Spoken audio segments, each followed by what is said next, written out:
आज हम जानेंगे आपके घर में आने वाली पावर सप्लाई के बारे में। आपके घर में पावर सप्लाई तो है, लेकिन आप उसके बारे में नहीं जानते हैं। तो आज का टॉपिक है आपके घर में आने वाली पावर की कुछ महत्वपूर्ण बातें। पहला टॉपिक है फेज, न्यूट्रल और अर्थ क्या होता है। फेज वोल्टेज किसे कहते हैं, लाइन वोल्टेज किसे कहते हैं, अर्थिंग घर में क्यों ज़रूरी है, क्या कारण है कि हमारे घर में पोल से 2 वायर आते हैं तथा एक ज़मीन के अंदर से लिया जाता है। तो आज इसके बारे में जानेंगे। तो जैसे कि आपके घर में मेन स्विच है वो बार बार ऑफ हो जा रहा है, तो इस फॉल्ट को कैसे ठीक करेंगे ये जानेंगे। इसको जानने के लिए पहले ये जानेंगे कि फेज क्या होता है, न्यूट्रल क्या होता है, अर्थ क्या होता है, किस कारण से फॉल्ट होता है और इसे कैसे ठीक किया जा सकता है। तो इसको अब मुख्यतः बातें जानेंगे हिंदी में। 3 पिन पृथ्वी, तटस्थ और चरण के अनुरूप है। फेज लाइन वह है जो करंट को वहन करती है। न्यूट्रल लाइन करंट के प्रवाह को संतुलित करने के लिए वापसी पथ प्रदान करती है। और अंत में अर्थिंग का उपयोग विशुद्ध रूप से सुरक्षा उद्देश्यों के लिए किया जाता है। ये आपका परिभाषा है, लेकिन आपको हम सामान्य भाषा में बताएंगे कि फेज क्या होता है, न्यूट्रल क्या होता है, अर्थ क्या होता है। फेज क्या होता है, फेज आपके घर में लगा हुआ सॉकेट है, उसमें जब आप टेस्टर लगाते हैं तो जब वो ग्लो करने लगता है, जलने लगता है, उस चीज़ को हम फेज करते हैं। और ये कैसे होता है, ये आपका घर में पावर सप्लाई आया होता है, इससे आपको सीधे एक स्विच में आता है। स्विच के द्वारा जब स्विच को ऑन करेंगे तो इसमें सप्लाई आ जाएगी फेस में। जब आप इसमें टेस्टर लगाएंगे तो ये ग्लो करने लगेगा। ये वाला फेस होता है। फेस को हम कई रूप में जानते हैं, जैसे फेस बोलते हैं, इसको हॉट वायर बोलते हैं, चालू लाइन बोलते हैं। और दूसरा जो सॉकेट होता है आपका बोर्ड में लगा हुआ उसे न्यूट्रल होता है। जो बड़ा वाला सॉकेट होता है ये अर्थ होता है। ये आता कहाँ से है इसको हम जानेंगे पहले।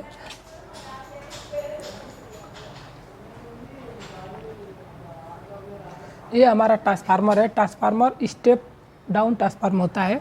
इसका परिभाषा है, हमारे घर में विद्युत धारा 240 वोल्ट पर 3 फेज स्टेप डाउन ट्रांसफार्मर से आती है। इस 3 फेज ट्रांसफार्मर को डिस्ट्रीब्यूशन ट्रांसफार्मर कहा जाता है। यह एक स्टेप डाउन ट्रांसफार्मर होता है जिसकी प्राइमरी वाइंडिंग डेल्टा तथा सेकेंडरी वाइंडिंग स्टार कनेक्शन से जुड़ा हुआ होता है। इस ट्रांसफार्मर के प्राइमरी वाइंडिंग को 11,000 वोल्ट सप्लाई से जोड़ा जाता है। यह 11,000 वोल्ट स्टेप डाउन होकर सेकेंडरी वाइंडिंग टर्मिनल पर 220 या 240 वोल्ट पर मिलता है। तीनों फेजों में विद्युत वोल्टेज को परिमाण 230 या 240 वोल्टेज होता है, लेकिन ये तीनों एक दूसरे से 120 डिग्री आउट ऑफ फेज होता है। ट्रांसफार्मर के सेकेंडरी वाइंडिंग का स्टार पॉइंट को न्यूट्रल पॉइंट कहा जाता है, जिसे एक वायर से जोड़कर तीनों फेज के साथ चौथा वायर के रूप में भेजा जाता है। किसी भी उपभोक्ता को एक फेज तथा न्यूट्रल वायर से सप्लाई दिया जाता है या न्यूट्रल वायर विद्युत धारा के वापसी के लिए विद्युत परिपथ तैयार किया जाता है। ये तो आपका परिभाषा है। हमारे घर के बाहर या गांव के बाहर या कहीं भी एक स्टेप डाउन ट्रांसफार्मर लगा रहता है। इसमें दूसरी जगह से एक सप्लाई आती है इनकमिंग, जो 11,000 वोल्ट की होती है। और इसके आउट गोइंग में चार तार लगा हुआ होता है, जो एक न्यूट्रल का होता है, दूसरा फेस का होता है। इसको हम R, Y और B बोलते हैं। इसका ये जो है सेकेंडरी है, ये स्टार पॉइंट होता है।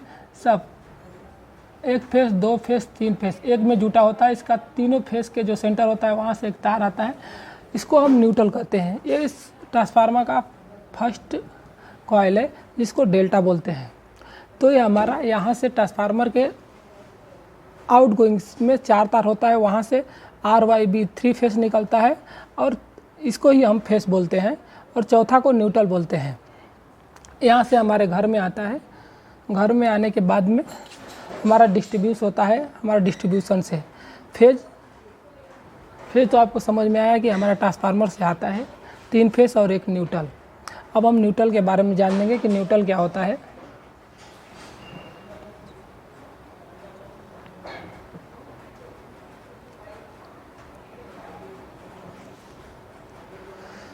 न्यूट्रल हमारा, जैसे कि मैं आपको बताया कि न्यूट्रल हमारा ट्रांसफार्मर का सेकेंडरी डेल्टा से मिलता है। ये हमारा सेकेंडरी पॉइंट है जिसमें RYB एक जगह मिलता है। इसके दूसरे जो बीच वाला सेंटर है यहाँ से हमको निकल के आता है, उसको हम न्यूट्रल बोलते हैं। न्यूट्रल का काम हमारा होता है, हमारा जैसे कि हमारा एक बल्ब है, यहाँ से फेज जाता है और उसका दूसरा साइड में एक वायर लगा रहता है, इसको न्यूट्रल बोलते हैं। ये हमारा इससे ट्रांसफार्मर में रिटर्न होने का काम करता है, इसको न्यूट्रल बोलते हैं। इसका वोल्टेज 0 होता है। मुख्यतः इसका काम है हमारा परिपथ को पूरा करना। जो हमारे परिपथ जाता है इसको फिर से पूर्ण करता है, उसको हम न्यूट्रल बोलते हैं। जब इसमें हम वोल्टेज नापते हैं तो इसका मान 0 होता है। और ये हमारा किसी परिपथ को पूरा करने में काम आता है, तथा हमारा जो भी सामान लगा है सिंगल फेस का, जो भी मशीनें लगी है उसमें अगर फेज देते हैं तो वो नहीं चलती है जब तक कि हम न्यूट्रल नहीं देते हैं। तो ये हमारा परिपथ को पूर्ण करने का भी काम करता है, जिसका मान 0 होता है। अब हम जानेंगे अर्थिंग क्या होता है।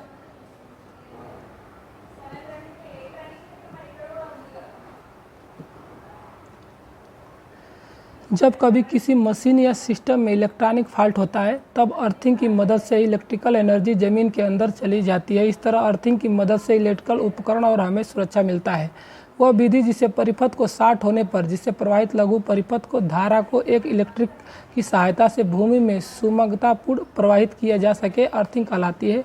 भूमि को वोल्टेज 0 माना जाता है, इसलिए किसी भी वैद्युतिक साधन को भूमि से जोड़ देने पर इसका वोल्टेज भी 0 हो जाता है। किसी तांबे या जीआई के प्लेट को भूमि के अंदर 2.5 या 3 मीटर नीचे अथवा नमी युक्त स्थानों तक लगा देने को अर्थिंग कहते हैं। परिपथ का शॉर्ट होने पर वोल्टेज उच्च हो जाता है, जिसको अर्थिंग विधि द्वारा कम किया जा सकता है। अर्थिंग विधि से इलेक्ट्रोड का वोल्टेज 0 हो जाता है तथा इसमें संपर्क में आने वाले सभी विद्युत साधनों का वोल्टेज भी 0 हो जाता है। अर्थिंग का मुख्य कारण है सेफ्टी। अगर हमारा घर में कोई भी फ्रिज हो, कुछ भी लगा है, उसमें अगर किसी तरह तार कट जाता है और तार कट के उसमें सट जाता है तो उसमें भी सप्लाई आती है। जब उसको हम टच करेंगे तो उसमें हमको भी सप्लाई मार देगी।